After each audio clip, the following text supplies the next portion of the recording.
అందరికీ నమస్కారం. శ్రీరామనవమి చైత్ర శుద్ధ నవమి నాడు శ్రీరామనవమి ఉత్సవాలు జరుపుతారు.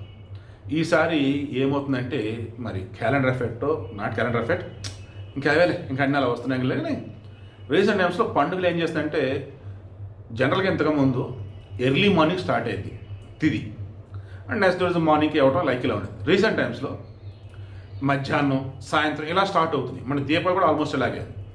ఇప్పుడు నవమి ఏం జరిగిందంటే రేపు 26వ తారీఖు మధ్యాహ్నం అరౌండ్ 2:11 స్టార్ట్ అవుతుంది నవమి.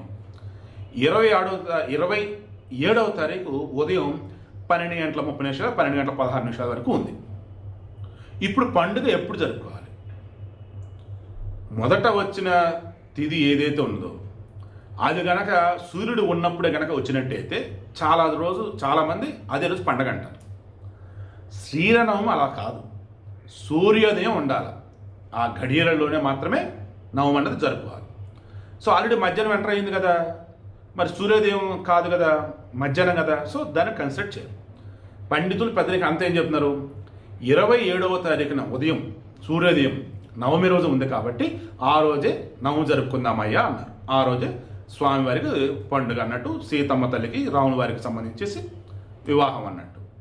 సో భద్రాచలంలో కూడా ఆ రోజే, చాలా చోట్ల కూడా ఇంకా ఆ రోజే చేస్తారు. ఆబ్వియస్లీ మన ఒంటిమిట్ట బ్రహ్మోత్సవాలు స్వామివారికి సంబంధించి అవి కూడా 27వ తారీఖు స్టార్ట్ అవుతాయి అన్నట్టు.